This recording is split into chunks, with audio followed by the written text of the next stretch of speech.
Okay, good morning, everyone. My name is Thelma Hawkins, and I'm the facilitator for this session this morning. And just make sure you're in the right session. We'll have Mr. David Grossman presenting on increasing reading volume. Integrating reading through the day.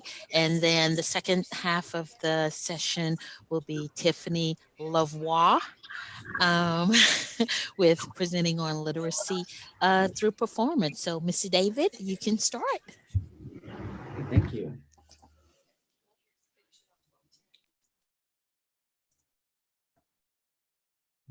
Hopefully that's got my screen up there for you. Thankfully, we've been away from virtual for a while, so I haven't been sharing screens much recently. Yes, Um, yes. so Tiffany and I were just talking before we let people in, and I mentioned I'm not really where I want to be with this, but it is what it is, and it's been a year. So um, let me tell you a little bit about me. I'm a high school science teacher. I teach biology and freshman science at Heritage Park High School in Davis County, which is an alternative high school. This is my second year there. I've got my most of my teaching career has been in middle school, but here recently I've been teaching high school. Um, so this is I started teaching at this alternative school in the pandemic and haven't seen really a normal year yet. But I want to share with you a little bit about our students before I dive into kind of what I did this year, because the students are the why, right? So students come to us and they are credit deficient. They're at least a semester behind, if not a year behind, when they come to our school, except for the freshmen. Last year we enrolled freshmen for the first time, which is kind of a neat thing. Freshmen are their own kind of beast in and of themselves, but it's kind of neat to have students who will enter their sophomore year without being credit deficient. You know, they've been with us and we've been able to get them through most of their credits. Attendance issues are terrible with a lot of our students because school is just not the priority.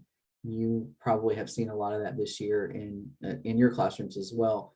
But we have some of the lowest attendance in the district because it's just not a priority for our students. And a lot of that comes back to lack of support. You know, whether their students are not living with their parents or their parents are not don't have enough time to support academics because they're trying to work 3 jobs to keep the family together, or um, just a myriad of issues that you can probably imagine that some of your students have as well. We just have all of our students have all of those issues. And so when you add all of that together, you get students who really have some reading issues. Students who have maybe never read on grade level, or just don't have time to read, or don't value reading, or don't care about reading, weren't good at it when they were in elementary school, and so they quit trying. And here we are at high school trying to help them get credit so that they can graduate and move out into the world, a world where they still don't see reading as something that they need to care about, because they can do their job perfectly fine without having to read. So a lot of reading issues, a lot of gaps. And we're a no homework school at Heritage Park, so um, everything has to happen within the school day, aside from kids trying to make up work from when they were absent, because like we said, attendance is an issue. So I started thinking about what's the best way that I can help my students get more reading, because volume of reading leads to reading success, right? And so how do we ramp up the reading in the school day? And I teach science, but we know that they're attempting to read in their English classes, but that's only one class a day throughout their 4 years of high school. So where else could we find time for reading? And our school has an 8-period day for our freshmen, sophomores, and juniors, and that's six core classes, and then they have a period of an advising kind of period, but it's a full length period where we work on social skills and things like that. So that was an area where reading could also be added in. But one of the things that I tried, so I was looking at not only giving them opportunities, but making sure that they are actually reading. And you'll see when I talk about a failure, how I gave them reading opportunities, but they didn't actually read. And then, how could I get some reading strategies embedded in there? So thinking about all of those things, and I have not been a textbook kind of teacher, so I don't ever hand out a textbook. But you probably know as well as I do that a lot of times that when students are asked to read a textbook, they don't read. But for some reason, I thought that I could use this CK12, an online textbook, and maybe you're familiar with that. There's a lot of social studies, math, and science there. And it's a great product. It's free. It's a great supplement. And so I would assign this supplemental reading. And so they've got the text there, and they've got pictures, and there's a video. And then down at the bottom, they've got this button that says view practice, and it's an adaptive practice and lets them work through until they get 10 questions right. And you can go back and look at the reports, and it'll show you how many questions they got right and how many tries it took them. And it will show you this little graph that shows how long each student spent on each line of the text, basically. And when I looked, what I found was they scrolled straight to the bottom and hit view practice, and they started answering questions. So as a vehicle to increase reading, this was not working.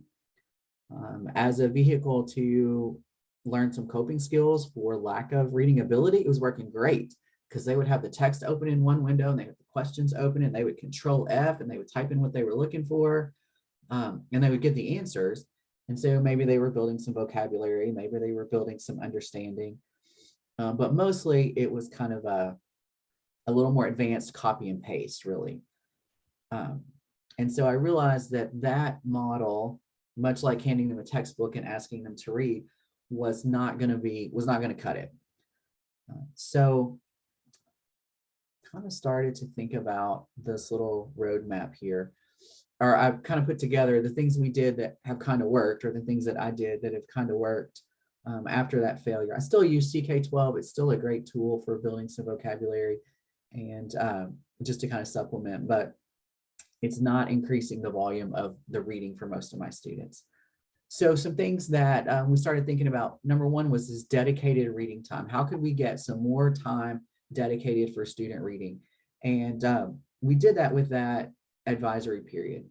Every morning our kids are with us for 50 minutes, with their homeroom teacher. We've got small classes, and my principal was on board with that. Class had kind of not been very structured, and so my principal was really on board with adding some structure to that. And so we thought together, she and I kind of brainstormed, and we thought some book studies might be a good way to go.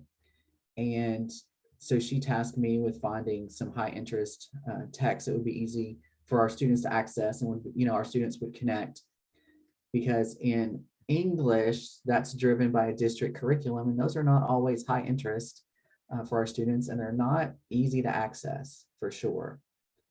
So I went back and grabbed a couple of books that I knew that I'd had success with in the past. Long Way Down, there in the middle. Hopefully you've read it or you've had some experience with it. If you haven't, I highly recommend it. You see all of the awards there that it got. Jason Reynolds is an amazing author, and I've never had a student who didn't like the book. It's written in verse, so it's super easily accessible. We can read through a bunch of it quickly. It has it's even though the students maybe are not living the life that's in the book, they can certainly identify with it. It's a young man who lives in a rough neighborhood, and there are 3 rules in the neighborhood he talks about: don't cry, don't snitch, and get revenge. And so he's called upon to live out those rules when his brother gets killed. And he gets in the elevator. That's what the long way down is. He gets in the elevator and he's on his way to follow those rules, and he kind of has to start thinking about some things. So that one the kids loved. They couldn't wait to get back to it and start reading. So we brought out some great discussion. and just an opportunity for them to read. I mean, they were volunteering to read out loud, they were reading ahead. It was really, really, really successful across the school. On the left there, we have Hey Kiddo, which is another one. If you haven't read, you certainly should. It's a graphic novel, the true story of the author, Jared Krasoska, and how he, his family was deeply affected by drug addiction. His mom was a heroin addict, and she kind of wove in and out of his life. And you get to see a little bit of the craziness that in his young life. And then he lives with his grandparents, who also have their issues, but drugs are not their issue, thankfully. And they give him a stable family to grow up in. And that really connected with some of our students because unfortunately in Kentucky today, and I guess in the US, drugs and addiction touch a lot of our students. And so that one was, again, connected with the students. It was easy to access. It was a graphic novel, and students were reading ahead and reading out loud, and they loved it. So then I picked up the one on the right, In the Wild Light, which I love, beautifully written book by Jeff Zentner out of Tennessee. And it too deals with the story of addiction. So the two main characters are best friends in a small town in Tennessee, and the girl's mother is an addict.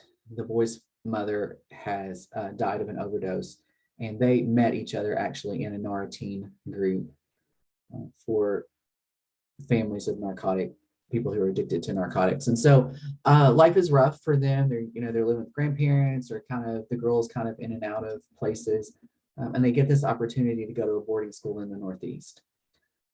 Great book. It's not a graphic novel. It's not poetry. There's a lot of words, and the kids have not liked it for the most part. They have not enjoyed reading it nearly as much as the other two. They like the fact that they could connect with the characters, that the drug abuse side and the drug addiction, but it's a big book. It's over 200 pages, and they're just really struggling at this point to have the focus to kind of finish. Even as I'm reading it to them, or reading the audiobook or listening to the audiobook. So that's kind of been a struggle. And now I'm thinking about next year, how can we find something like Hey Kiddo or Long Way Down? Krasoska has a sequel that's coming out in January of 2023, but I got a whole semester before then, to find something for our kids to read. So we'll see. But graphic novel and novel in verse seem to be provide that easy access. So that was one of the steps that we did.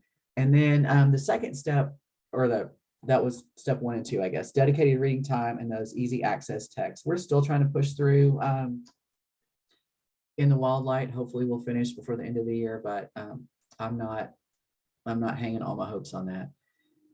And so then in my classroom, I knew that I needed content area text. How could I find those things and ensure that students were actually reading?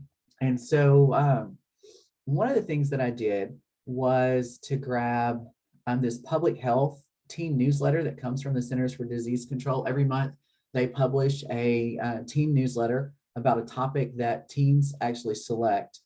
And there's 2 years worth of back issues on the internet. So if you're science or health and you're interested in that, if you just Google public health or CDC teen newsletter, you'll find that. And then I realized, how do I structure an assignment or something so that the kids are actually reading, and that they're actually reading this text and they're not just trying to Google answers. So I put together I went to Slides Mania and put together a slide presentation where they could kind of fill in the blanks, but they would actually have to do some reading. And I want to show you a couple of those slides.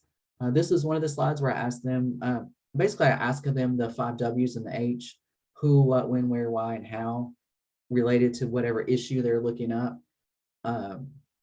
Maybe it's HIV/AIDS, maybe it's influenza, maybe it's mental health or teen pregnancy, any of those public health issues that are in that. So they just read the article and then they come back and they answer these questions. And so, they would basically have to put a little summary here. Where is it an issue? And they can't just Google that and find a quick copy and paste answer. They kind of have to dig into the text. The article also talks about how public health deals with this. And there are like 4 sections in the article: surveillance, risk factor, intervention, and implementation. And so they had to kind of read each of those sections and put a little summary down below. And it's just a really short, but how are they surveilling this? How is Centers for Disease Control keeping track of cases? And what are the risk factors? And how do we intervene? And how is that working?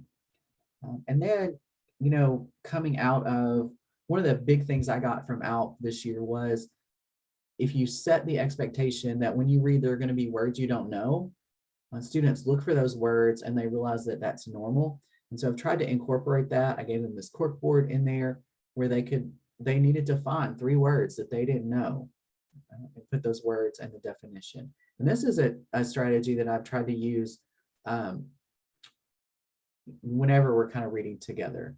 You know, highlight a word that you don't know, highlight 3 words that you don't know, and just bring that out, that I'm expecting you to not know all the words. Hey, here's a word that I didn't know. I had to go back and look it up and make sure I knew what was going on. We read an article or a summary of an article this week about acute myocardial infarction. And I said, you know, I had to go back and make sure that I knew what a myocardial infarction is, because that's kind of fancy science words. So just giving the kids an opportunity to see that vocabulary building is a normal, natural progression. There's another slide that I didn't make a copy of to show you that was sentences that I don't understand. You know, maybe I know what all the words mean, but when you put them together in this order, this just does not make sense. So I have them put those together. I have not fully implemented this yet. We did one together so that the kids could get an idea of what a good model of the result looks like. And sometime between now and the end of the year, I'm going to have them do another one on their own. So they've got that good model. We know what every section should look like. Now go back and pick the topic of your own choosing and make that work.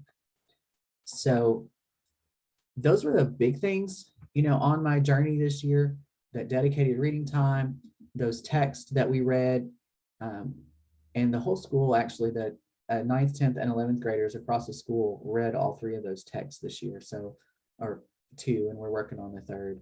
And then trying to get some content area text and finding things that are in the content, but also relevant to student interest, giving them some choice, and asking them to do some before, during, and after reading strategies and tasks. Still have a long way to go.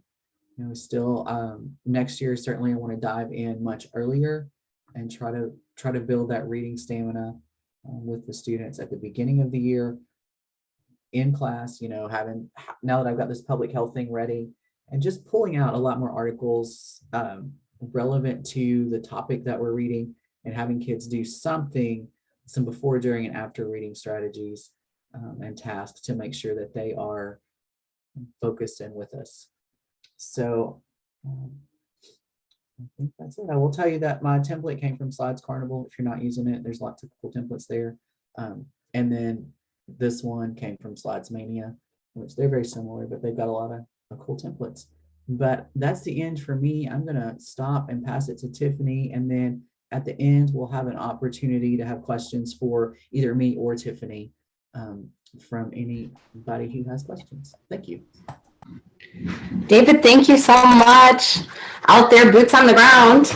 Good morning, everybody. Thank you so much for being here. My name is Tiffany LeBlanc, and I am in my 12th year teaching for Jefferson County Public Schools. And I've been at Western Middle School for the Arts the whole time there. And I started teaching in 2010 after reading a Courier Journal article about what we're going to try to do with the school. In 2008, 2009, Western was ranked the lowest scoring middle school in Kentucky, and Kentucky was 49 out of 50 states that year.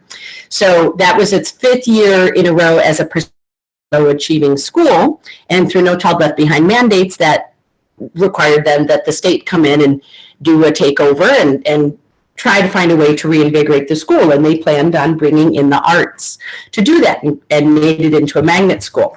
And I thought, well, who are they going to find to do that? And so I signed up as a labor of love, kind of thinking, all right, hell or high water, I'm going to stick it out for 2 years. And that was 2 years ago. A lot of fun. And we've grown from under 300 students our first year. And we'll have around 700 next year. 700 is our goal. And so we have a wide variety of students. Many of our students audition to get into the school, but many of our students resides in the area. So in one class, it is conceivable that I will have AP to FU. I've got students that go to private drama lessons a couple of times a week, and I've got students who have a family culture of not, putting a value on the arts. And so, how do you an awesome experience for all of those students at the same time is a challenge for me. So my goal is always to just engage the students and give them a good time. I'm old enough that when I was in 6th grade, I had morning, lunch, and afternoon recess.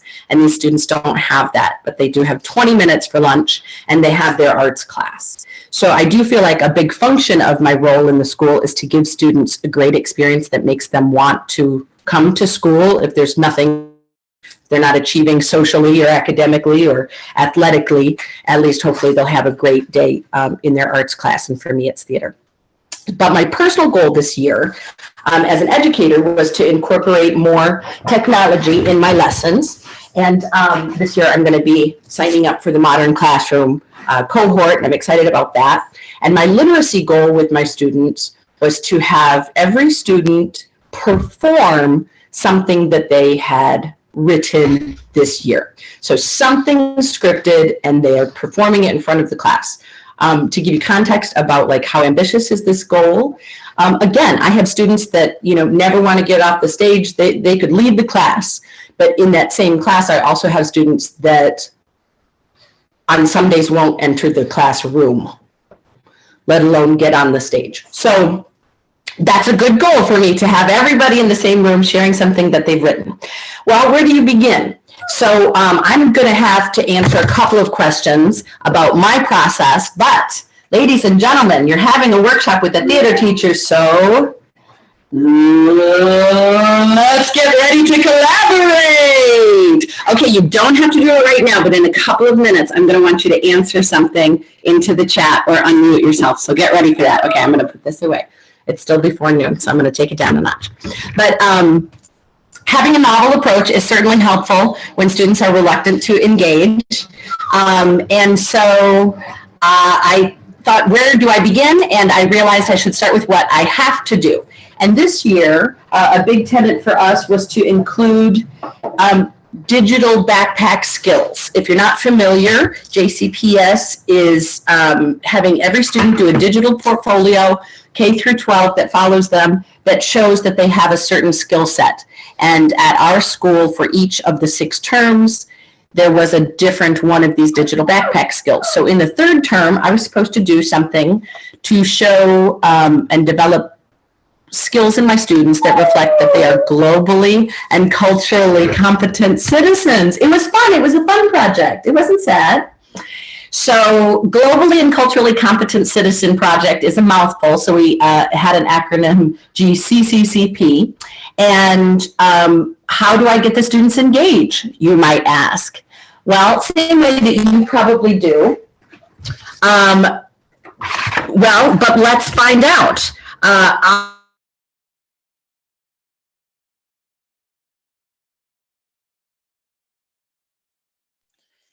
Miss Tiffany, if you can hear me, your screen has frozen.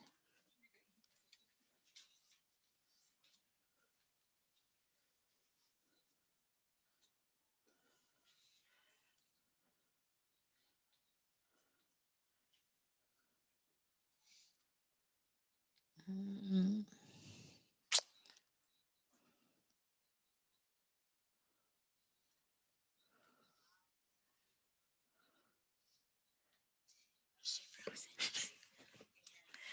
So, Miss Tiffany's screen has frozen. If anyone maybe she's trying to log back in. So we'll give her a couple minutes.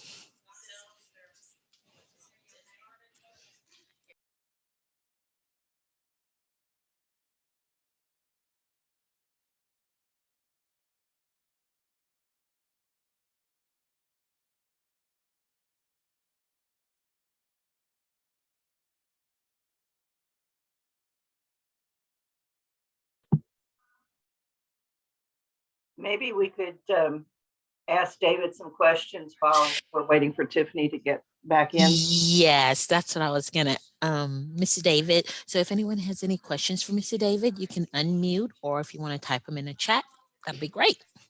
I actually do. Okay. So, David, I think it's very commendable that as a science teacher, you're really engaged in this whole school read. I think that's really exciting. I wondered about opportunities to talk about the science behind addiction with those whole school reads. Is that something that happened, or is that an opportunity for making that science connection? I never even thought about that, Jean. I think I had took off my science hat and put on my librarian hat because I also am a certified school librarian. So I think that I didn't merge those together, but that would have been a great opportunity to make some connections. I think we were just more focused on, helping the kids see that even though, like in the book, his mom chooses heroin, and it wasn't in the book, but it's in a speech that he gave. Even though his mom chose heroin, she didn't choose heroin over him. She chose heroin before he was born, and then from that point on, it wasn't a choice. I think we looked at it more, kind of in that family sense instead of thinking about science. But that's a great. I'm going to put that in my mental notes for the next time we go through this book. That might be something for each content area teacher to think about. I don't know if you're using the same books or different ones next year, but of course, for a social studies teacher, there would be a lot of sociological connections to that as well. It could also be that when the new books are chosen, that there's a thought toward how many different content area connections could be made. Yeah. I don't know what the Lexile level is for this book, but one that came to mind for me is The Immortal Life of Henrietta Lacks. Have you ever read that? They do that. That's part of their English curriculum. So I have not read it, but I know it's out there, and it was part of their English curriculum. It's amazing. I was not trained in science, but I literally inhaled this book because it did three things. They had a strong narrative that appealed to my language arts side. They had an historical thread that I thought this works really well with social studies. And then they explained the science so well that, as a layperson, I really gained a lot of understanding. And I think that might be true for students as well. So just a thought. So thank you.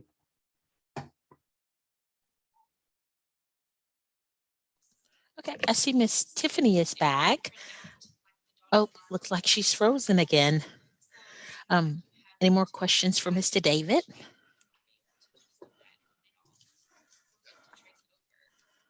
Oh, quick, another sciencey book like that, and they have the middle school level too, is the Hidden Figures.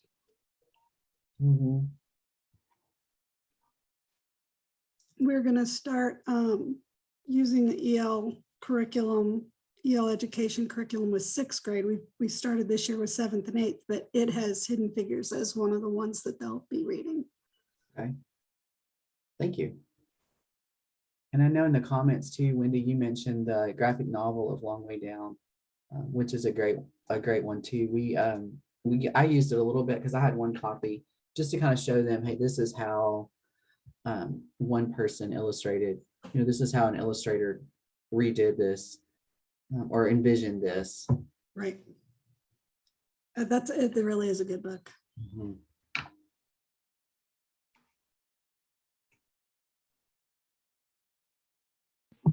Another one that has a good science connection is Hoot.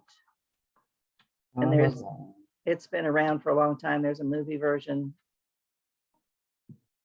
So the environmentalism, connection. Yeah, anything Carl Hyacin for kids, Mhm. really good and funny, good characters. Yeah. So yeah, that's a good one, Jean.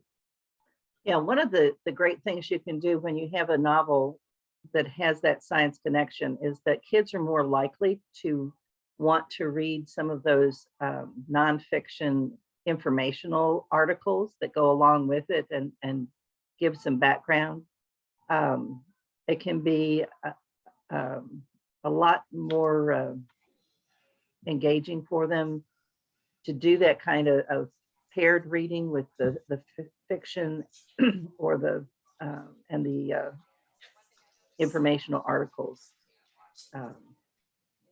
The fiction part gives them a little bit more backgrounds about the issue so that the nonfiction texts are a little bit easier to manage as well.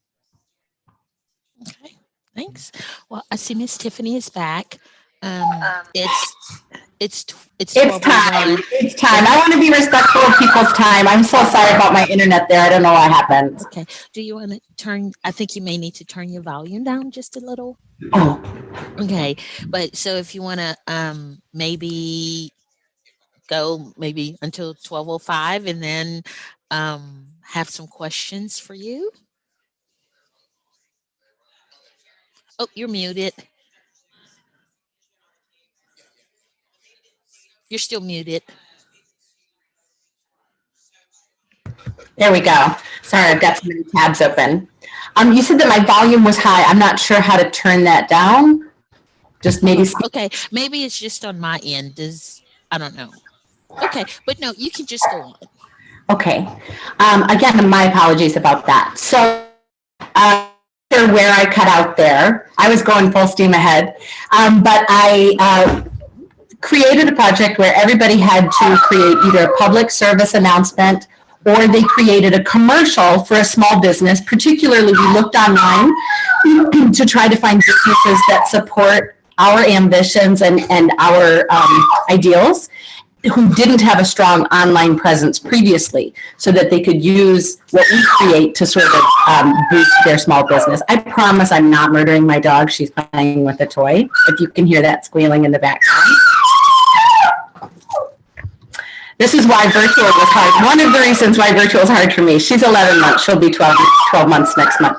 So I'm not even trying to share my screen. But I have rubrics that guided our work largely in participation, not so much rubrics about the scripts themselves that the kids created, because we used Google Docs to peer critique and give feedback, and for me to do simple things like grammar correction, punctuation, capitalization, those sort of things. So everybody's was pretty much 100% with all those things by the end, so we didn't need a rubric. Everybody got 100% really on the script writing because we critiqued it until it got there. But attitude and effort is 70% of the grade in my classroom. That's your mastery grade for theater. Are you with a good attitude and a good effort? Because was that a good performance? You might love Keanu Reeves, personally not for me, but that's an opinion thing. So what my students really got graded on here was the attitude and effort, and they finished the scripts. One important thing for us in engaging students to be receptive to feedback about their writing was to have a consistent critique system. And what we use is called the Liz Lerman critique feedback cycle. Sometimes people call it the Liz Lerman feedback loop. With positive feedback and then questions from the artist to the reader or to the audience, then questions from the audience to the writer or the artist. Should be neutral questions like, where does the idea come from, or was this difficult for you? Not, why did you make it so boring?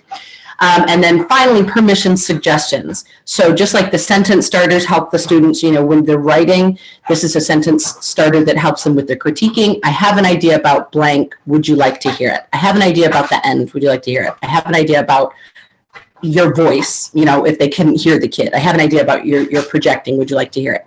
And so by having that same exact, rigid, we always start with positive, then questions, and always, I have an idea. Would you like to hear it? Because the kid can always say no. If they're not ready, they're embarrassed about how it went. I'm not ready to hear the critique yet. having that ownership really helped in the critique process and having students all be ready to share their writing and then to perform their writing, their script as well. Thanks for your patience, everybody. Thanks for letting me do my little bit. I would have been bummed if I didn't get to share at least that, but good work for everybody. Hey, any questions for Miss Tiffany?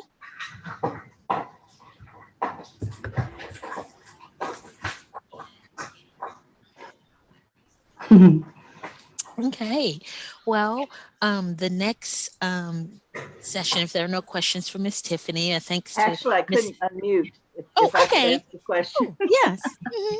Yeah, as someone who worked with Western Middle for a number of years, I'm really glad to hear things are going so well. I was curious, I didn't hear, and maybe I just missed it. What happened once the kids had done these products? Did they actually share them with the Yeah. agency? Yep. Or they used? Whether or not they were used, I don't know, but they did get shared. A couple of kids chose some small, like mom and pop shops, like sunstones, crystals, and gems. And so the ones that were commercials for small businesses got shared with them. Real talk, I did not follow up to see if they got posted to their websites. And then the public service announcements just got circulated within our own school. We had a couple of students on the not list, like to not have their image shared beyond the school. So we didn't share beyond the school with those, but sharing the grade was a big hit. Are there any examples you could share with us? Yes, yeah, I have lots of examples to share with you. I want to respect people's time. So please, I'm about to share, but please do not feel obligated. This is lunchtime and I respect your lunchtime. But yes, no, I would love to share. Let me share. Okay.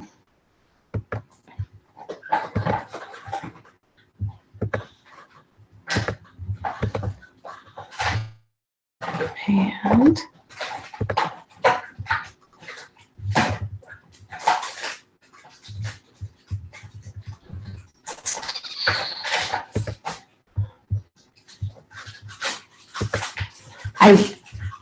when my computer crashed, I started closing my windows to try and get us back in there. So now I'm trying to find the. No.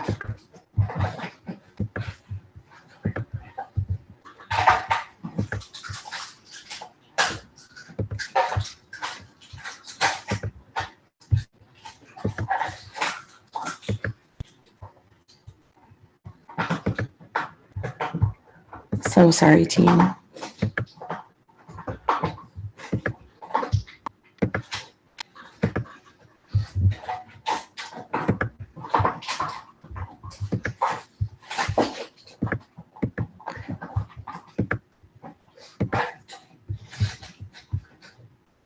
Okay, here is, I'm so sorry that took so long.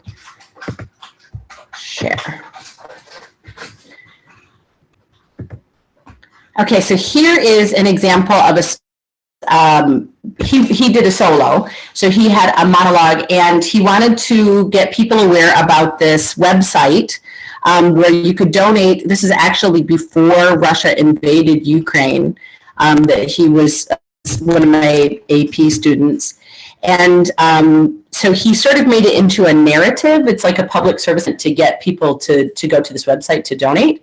But he made it in a narrative form. So I'll just let you kind of check it out there. But it's as if a friend is meeting their buddy at a coffee shop and they just haven't talked in a while. And so in catching up, like, what have you been up to? He reveals that he's been concerned about the conflict in Ukraine. And so reveals to his friend, hey, there's a place you can go to click on that. So this is an example of writing that this student did this almost 100% on their own, some grammar and punctuation things. This real quick that I use for attitude and effort. I recognize that a lot of teachers wouldn't need this. And for 90% of my students, I don't. This is really helpful to give them immediate feedback about how we're doing with just getting into this, making an effort on this project, particularly with writing in this class with this student who wrote that monologue. The student wrote like a 35-page play that was great and participated with an original monologue at the JCP theater.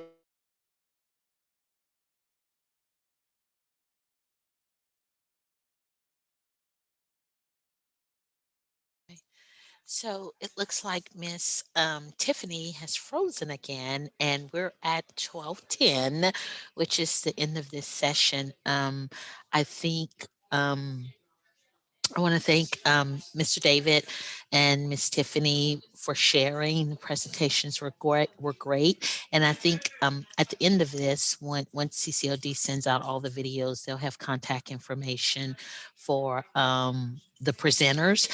The next session begins at 12:20, which is the keynote with Crystal Wilkerson. So you have a few minutes to break. Before the next session. So, oops, sorry. Oops. So thanks again. Thanks again, Mr. David. And look like Miss Tiffany dropped off again. Enjoy the rest of the day with the remaining sessions. Okay. Thank you so Bye-bye. much. You're welcome. Bye-bye.